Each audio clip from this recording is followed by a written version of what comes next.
So I think we talked about it at some point. I know I know I don't know if it was in conversation or this, but I told you at one point, wait until 40-year mortgages start popping up. That's what's coming next.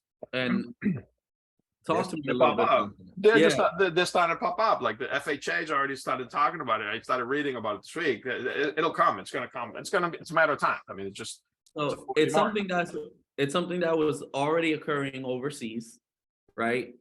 What benefit is there going to be to the 40-year loan term? It's kind of going to be like the difference between getting a 60-month car payment versus a 72-month car payment, right?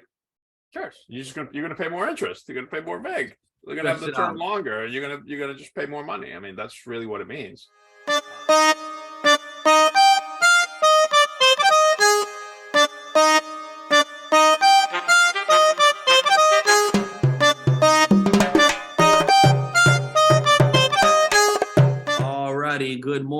Good morning, everybody. Robert Kenneth Morillo, broker associate with Team Aroa at Compass, Florida.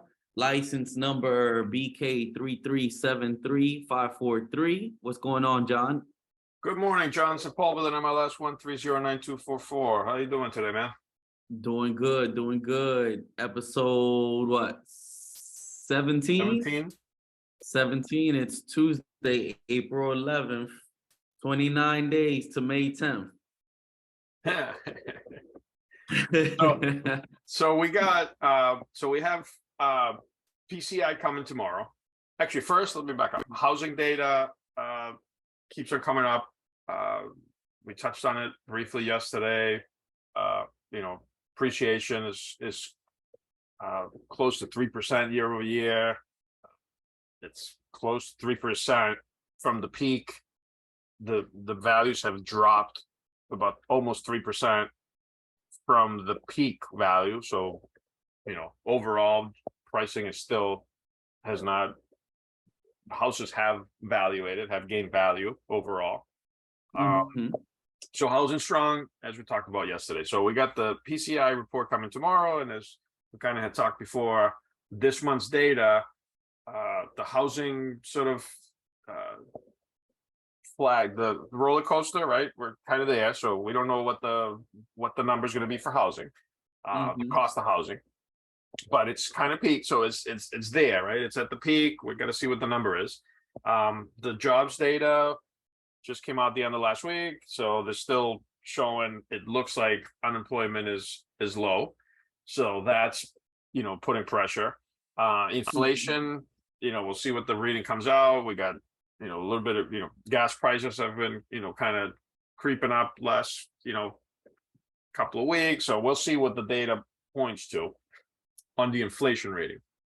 The year over year number that they use for comparison last year was really low. That's what we touched on this before, right? So this report, we didn't know what it was going to the data's, we didn't know which way it was going to go, but based on the housing data, it's probably not going to be pretty, because it's going to look like inflation's, it's going up, and then what that'll trigger is, oh no, the Fed's not going to stop because inflation's still going up, and it's just madness. It's going to repeat itself. What's been kind of repeating itself. So that's kind of this month's the expectation. We should expect some of the same thing, like just this. We're in between two boxes, and the rates are kind of moving in there as I should in that chart, and it's just bouncing in there. Yeah, I mean up and down, depending when you catch it. Yeah. Today would be, if you haven't locked the loan, call your LO and lock if you can before rates come out. Or before rates come out, before the PCI numbers come out, because that'll trigger. If you're able to, to catch it, if you didn't lock yesterday, because rates would probably do a bounce up and do a pricing, or, have an impact on rates. So it's another, we gotta, this week we'll see what the number is, but there's no really expectation that it's going to have anything that's low. Yeah. Because the year over year number, the May 10th is much higher last year than this year. And then that with the combination of so it's like two charts, right? Two lines, right? So if you have housing here at the bottom line, and you have last year's numbers at the top line, if housing is up and last year's number is low, there's not a little room to move. The May 10th report, last year's number is high, and the housing should be on the way down. So there should be some room in there for the inflation number to come in, and the reading at least be lower. So you know what it feels like? It feels like, when you're going up on the roller coaster and it's just clicking and clicking and you're waiting. And you think you're about to go down, but it keeps going higher and higher. Yeah, it's got a couple of extra clicks. You got a couple of extra clicks in there. Yeah. Well, yeah, because if I've been on it where when I was, you close your eyes because you don't want to see it. And you think you're there. You close your eyes, but then you're like click, like you're still winning. Absolutely. Yeah, like how much higher can we go? That's exactly what it feels like. Yeah. So that's where we're at. That's where we're at. With numbers this week. Lock. It's going to be messy. Okay, so that's your advice to buyers who are in the process and they have the as long as they have the ability to lock ASAP. Yeah. Absolutely. Okay. Cool. All right. So today's topic, we're gonna be talking about jumbo loans. And essentially, I mean, we know being in Orlando, we have those pockets in the market that are considered ultra luxury. So considering jumbo loans, how do you define a jumbo loan? So a jumbo loan is just, I'm not sure where the number came from. I assume because it's large jumbo, but it's a non-conventional loan amount, or non-conforming loan amount. So you have Fannie and Freddie, which are your two main investors for conventional or conforming loan amounts. And that switches every year based on property values. This year's conforming loan limit is $726,300. Okay. If I'm not mistaken. And that number went up with the FHA loan limits as well this year, right? They're independent of each other, but they go up every year. Okay. And Fannie and conventional actually come out first, and FHA come out next. Okay. But they are, they both usually, one goes up, the other one goes up. And it's just based on just property value. So that's really, it's just the base loan amount. That's just the limit, right? So if anything above that, it's considered a non-conforming or short jumbo loan. That's really, I mean, the parameter, what makes it go from a conventional to a jumbo, it's the loan amount. Yeah, exactly. And or the purchase price, right? I mean, if you have $1 million property and you put 200,000 down, you're putting 20% down, but you're still on the jumbo territory. But if you put 30% down, but if you put 30,000 down, 30% down, now you're at 700. Now you're in conventional territory. So it's not so much the purchase price; it's more the loan amount. Yeah. And that's for buyers out there who don't understand that, right? Like your loan amount does not equal your purchase price unless you're doing 100% financing, which correct. USDA or VA. Correct. Yeah. Even then, it's technically not 100% financing because it's actually over 100% financing, but that's a different conversation. What makes you say that? It's over 100%? Yeah, because both in USDA and VA, they add the funding fee, and they add it to the loan amount. Oh, so you buy a $300,000 house, you have a funding fee. You put the VA funding fee, it's $300,000 loan amount plus the VA funding fee. So it's technically above 100%, right? So they allow the funding fee to be financed. It's financed, yeah, and USDA as well. It's the same concept. Okay. But I'm pretty sure buyers have the option to cover that funding fee out of pocket as well if they wanted to.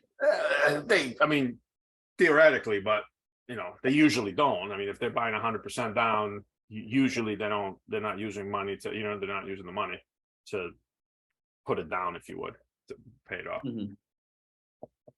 Okay, and so what are the loan limits that are set by Fannie and Freddie, and how do they affect the availability of the jumbo loans? Like, is there kind of like with the Hometown Heroes program, there's only an allotted budget for that. Is Does Oh, that no, affect no, also? because there's no, that's all based on the, like Hometown Heroes is the type of program that it's like, it's with the state, right? Mm-hmm. So there's X amount of funds that are available for that, and that's where there's caps and there's limits and income limits and all these things. Jumbo loan is just it's a different animal, right? So what a jumbo loan does, um,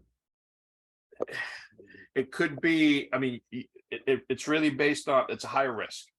It's a higher risk product, right? So the way lenders look at these things is it's really based on risk, right? Lenders, they really only care about one thing. It's getting their money, like their interest, right? Or Yeah, their the investment, their interest, return on the investment. So I yeah. mean, it's a business, right? So I mean, that's what it is. So the higher the risk, that's how these things are sort of priced, right? Depending how much risk comes to the lender. So on the jumbo, because it's a higher loan amount, obviously it's higher risk.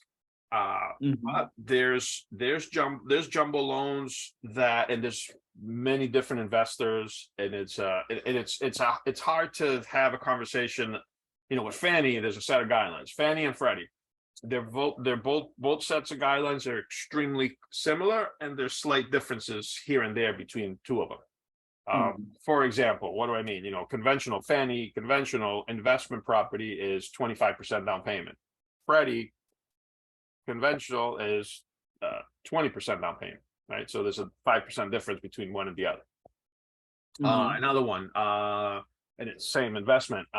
Fannie, Freddie, you could do 15% on a single family on investment. 15% on the single So you can family. do 15% on an investment with Freddie, right? So there's slight differences, here and there that are not, not very slight, like very different in specific sets of guidelines, right? Specific, the LTV, loan to value, investment, 5% between one and the other. I mean, slight differences.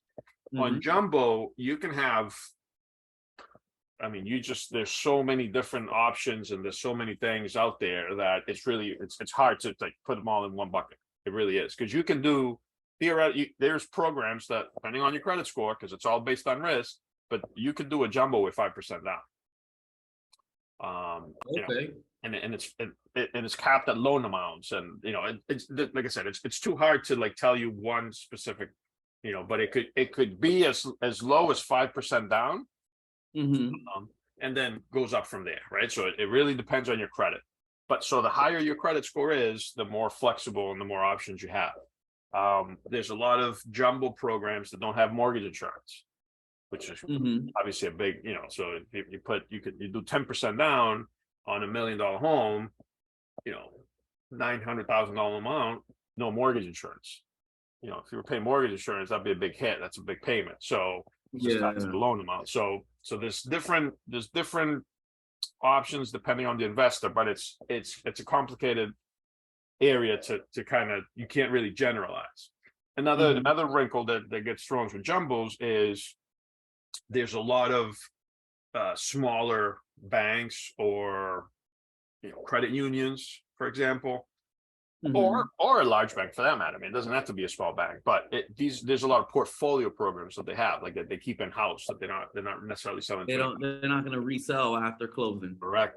So you get, you got a, you get a bank, you get one of, you get somebody, and they tell them, obviously if you're buying, if you're doing jumbo loans, you're talking about a different income level, right? So it's a higher income level, a higher bracket. So, you know, deposit $1 million into an account and we'll give you, a quarter off the rate or something like that, so they can play with that. So the rate it's a complicated subject. It's not as easy as, what's your rate today, because they could, if the buyer has assets, they can deposit them, if they deposit into our account on a, Mhm. 6-month CD, or I don't know, a year CD, whatever they entice them to, and we'll give you X off your rate. And so people will do that. So Yeah. it's not really but in general terms, it's loan amounts that are over 726, 300. It's more restringent as far as the guidelines are, more restrictive. Right, so for eligibility, let's just say, for instance, what's the minimum credit score somebody can get a jumbo loan with? Depends on the loan amount, on the loan to value, down payment. So you know, Okay. you could, if you have enough money down, above 20%, 25, you know, that depends, right? It really depends on the type of product. Like I said, it's complicated to just narrow it down, but you know, you could get in there as low as like 660. You're going to be high, you're going to be paying rate, you know, high down payment, but you could get in with as low as a 660.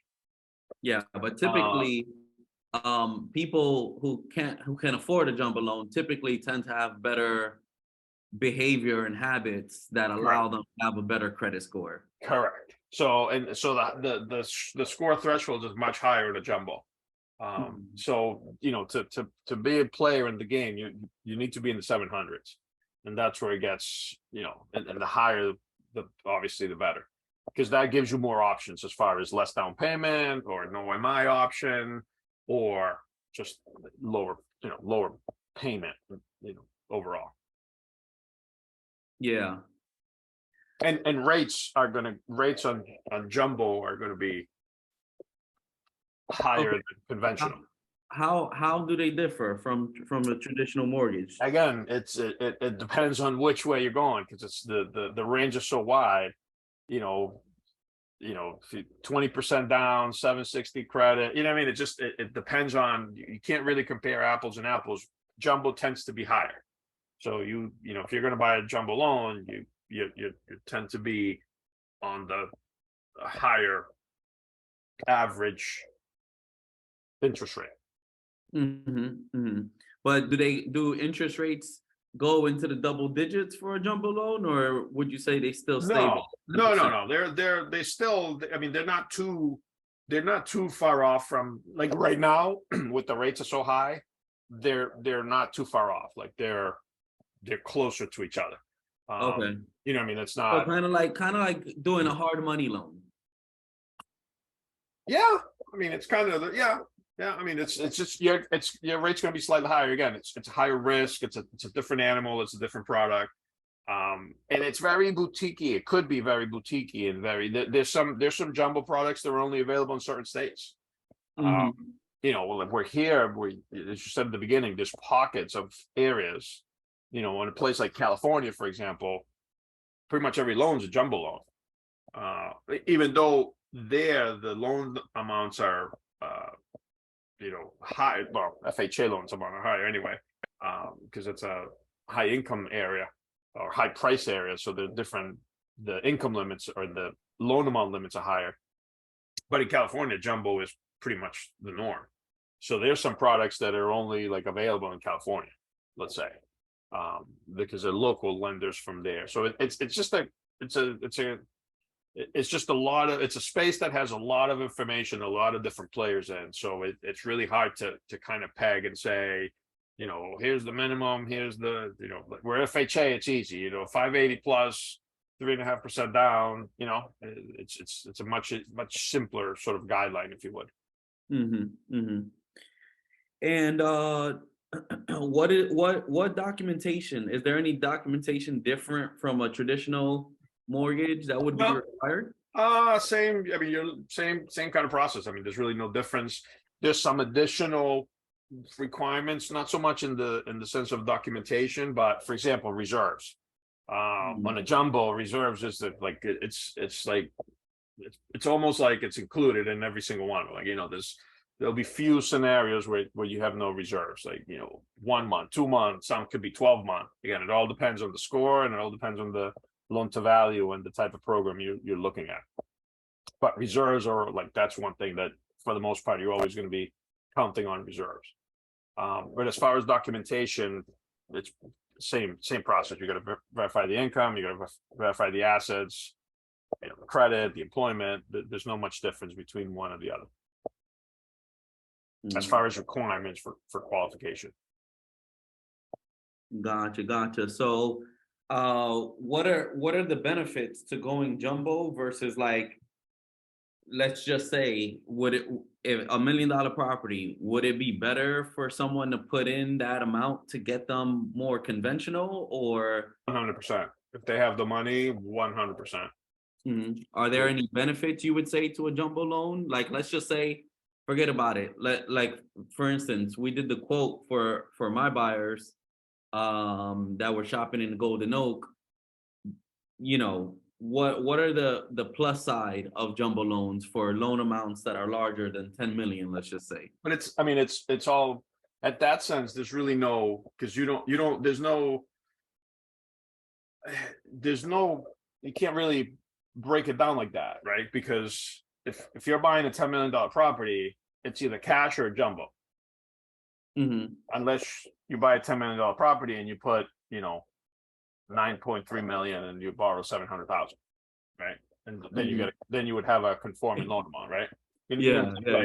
So there's, you can't really compare it that way because there's really no, you have no option. It's either, it's either. Are there any interest only options for jumbo loans? Oh yeah, there's arms and there's all kinds of, usually the for the most part, except the period we just experienced with the, when the rates were so low, right? But usually, when you see jumbos, the conversation is arms. Okay. That's it's not a rule, it's nothing like that, but usually they kind of go hand in hand, except like I said, in this period we just passed, that there was the rates were so low. At that point, there was really, arms were just really not a thing, and the 30 years were low enough that everybody was doing 30 years or 15 years.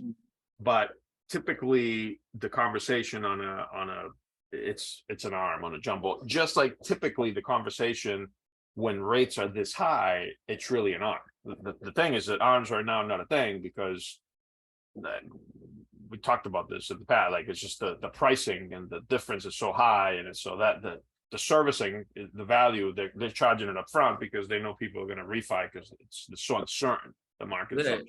So on an adjustable rate mortgage, you can anticipate when the adjustment is supposed to occur, right?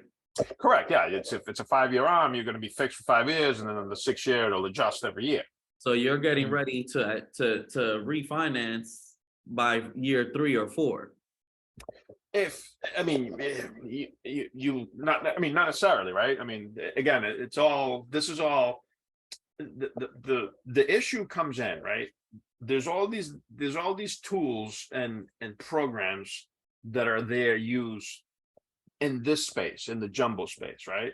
Like for example, there was a thing called, you probably never heard of this, but pay option arms. You know what that is? Pay option arms? Yeah. I can't say that I know. No. So in the market crash in 2008, there was a lender called Countrywide Home Loans. You said what? Countrywide Home Loans. Yeah, they were a very, very big lender. Just like Washington Mutual was another huge lender, right? WAMU is what they used to call that. So WAMU, yeah. So they came up with this thing called pay option arms, right? And what a pay option arm is an adjustable rate mortgage, and you have the option of what you want to pay. So you could have paid principal and interest. You could have paid interest only. You could have you could have let it go negative arm. You could have paid less than the minimum interest, and then it became a negative arm, negative amortization. So if your interest, this month, if the cost is, the interest payment is 1,000 and I send 700, I'm sure 300 gets added to my principal, and it just gets added every month. So that was a pay option arm, and that caused a lot of problems in the industry. Yeah, because that's a tool that is used for, so somebody, an investor, right? And it's usually, it's people that have money, right? It's just the wealthier class. The wealthy, the one of the reasons why they're wealthy is because they know money and they know the rules and they know how to use it and how to play and utilize those rules to their advantage. So they have these use different loan types as a tool. You have these different loan tools with these people that have these, different kind of assets and these different investment things, and a pay option could be, depending on the situation, a really good tool to have, because you could take your money from here and you're paying less, and you invest it here and you make more, and then if you're doing that, then it's a great product for that. What happened is that the industry took that product that was there for, that was being utilized by a certain group of people who had certain knowledge and how to, and certain assets to be able to play that game. And they introduced it to the whole population. They tried to mainstream it. Well, Or they streamline it, streamline not it. not only that, but they tried to, they did it on a pretty serious, large risky investment, which is somebody's home, a large investment, right? The amount of money. So the largest purchase that they'll ever they make, in their lives. and then not only that, but they piggybacked it on top of a program where they didn't verify people's income. It was stated. So they didn't know if the people could afford to make the payment or not. They said, on top of that, you decide how much you want to pay. Almost bound to fail. I mean, what could go wrong? We don't know if you make enough money to pay for this, and we'll let you add the principal, the interest to the principal every month. So your debt is growing every month. I mean, what could go wrong? And you can tell us how much you make, and we won't even check it. And we'll believe you. I mean, so. But we digress. But that's kind of so there's these different tools that are utilized, right? So back to arms, right? Arms, it's another thing. It's a vehicle, right? You put in your money, you go in 5 year. I'm going to make this investment. I'm going to do this. I'm going to do that. I tied my money up here for 5 years, but in 5 years I'll get money from somewhere else and pay this off or do something or sell it. Like these investors go into these transactions with a plan. Unfortunately, for the majority of people, they try to kind of do the same thing, but they don't have the knowledge and they don't have the plan. So they buy a jumbo and they buy an arm. And when the arm is due, oh, I got a refi. But well, what if the rates are higher? What are you gonna do? Or what if the property values have decreased and you can, I mean, it's just those are all risks that you have to take into consideration when you kind of get into the jumbo space. So arm is in the jumbo space, that's just people prefer to go the arm route because the initial rates are lower than on a 30-year fixed. And that's sort of what that borrower it utilizes, like shorter term, they put their money, they play with their money, they're making these investments and that's how they do it. So it's more of an adjustable rate, on the conforming side, right? And usually, I shouldn't say usually, but it's been my experience anyway. It kind of starts with the government loans, and then they expand to conventional. And where those parameters change is they're trying to expand home ownership. So I think we talked about it at some point. I know I don't know if it was in conversation or this, but I told you at one point, wait until 40-year mortgages start popping up. That's what's coming next. And talk to me a little bit. They're starting to pop up. Like the FHA's already started talking about it. I started reading about it this week. It'll come. It's going to come. It's a matter of time. I mean, it's just. So it's something that was already occurring overseas, right? What benefit is there going to be to the 40-year loan term? It's kind of going to be like the difference between getting a 60-month car payment versus a 72-month car payment, right? Sure. You're gonna pay more interest. You're gonna pay more big. They're gonna have the term longer, and you're gonna just pay more money. I mean, that's really what it means. So for the lender, it's more money. For the investor, it's more money. It's 10 years of extra payments. I mean, it's 120 extra payments. No matter how you slice it, it's a lot of money. But what it does is it creates an affordable monthly payment. An affordable monthly payment, right? Affordable, in quotes, right? What does affordable mean? It doesn't not necessarily mean that you can afford it month to month. That does not mean it's affordable. Yeah, it's less is more. So less monthly payment, but more interest over the life of the loan. Exactly. So that doesn't, just because it's an affordable. They're taking that phrase to a whole nother route. It's a whole different conversation you got to have, but you got to be able. Okay, so I mean, it's not all bad, right? Because again, you got to have the conversation. And what's the term on a rental, on a renter? What's their term? Yeah. Like what's a 30-year mortgage? Like the term is a 30 year, right? On a 30-year mortgage. So a first time home buyer, right? For married couple, first home, just married couple with 2 kids, just buy their first home. And they get a 30-year mortgage. What's the term of the mortgage?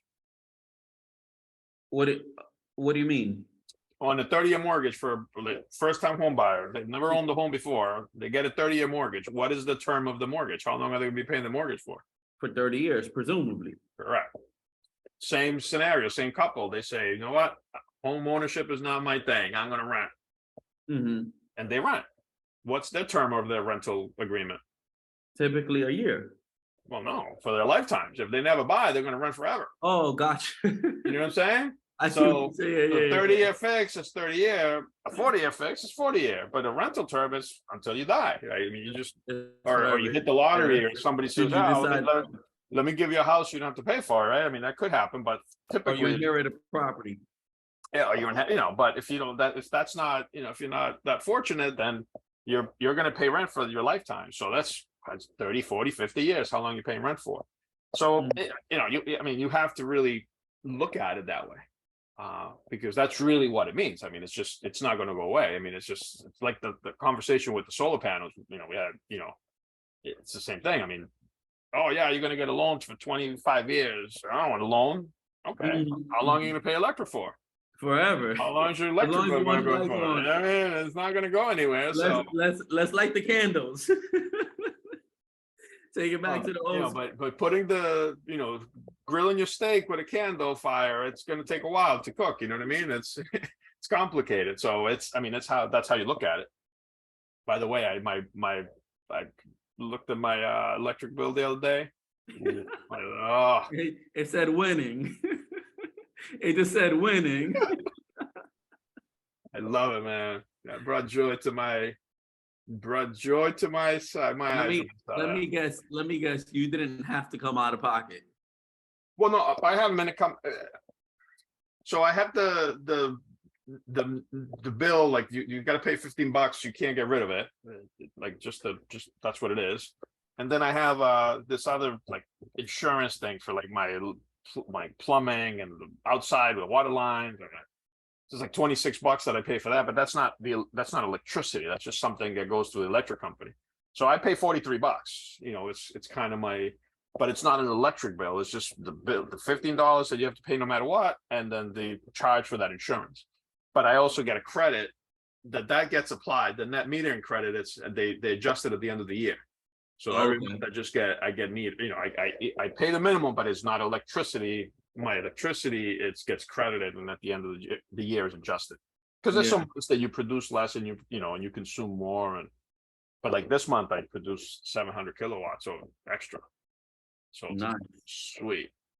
It's like woo. And so let's say in the summer months when your kids are home all day, they're not going to school or not, out and about, and you're consuming more, then it balances out more or less like what you have produced extra, right? I mean, I don't know. We'll see what in my case, I mean, I don't have kids, but I mean, I do have kids, but they're not little kids. But they live at home. So we're here, the AC is always on. I don't like to be, feel hot, or, you know what I mean? So the AC is always on. We're not over here like, shutting the water heater off so that we don't consume energy and you know what I mean? That we just live a normal life. I mean, the AC's on, the lights are, I mean, we have a normal life, and I'm charging two electric vehicles.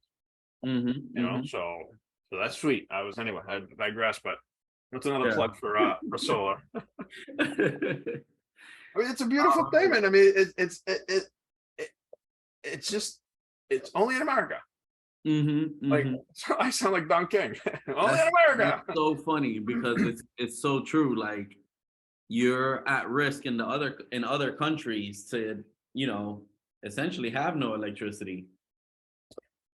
I mean, this would never happen. Like just what it would never happen anywhere else in the world. It can never happen anywhere. Like I mean, the between the tax credits that I got for buying the panels and buying the 2 vehicles. You put the tax credit into an equation, and then you're getting I'm basically producing the energy to live and to drive my cars. I mean, it's insane. I mean, it's just for pretty much the same amount of money that or depending on what month, either pretty much the same amount of money, and some months less. Some months way less, because you're at least it's a steady payment, no surprise bills. Correct. It's not going up. I mean, it's just like it's only, you can only see that in this country. Any other country, it would never work. It would never. I mean, they would never do that. And the amount of money that it takes from the government to do that, it's massive. I mean, that's part of the problem we have, is all this massive money, but you got to utilize it. Yeah. You got to use it. You got to. I mean, it's there. You have to use it. Take advantage of those things. So, any last thoughts on jumbo loans before?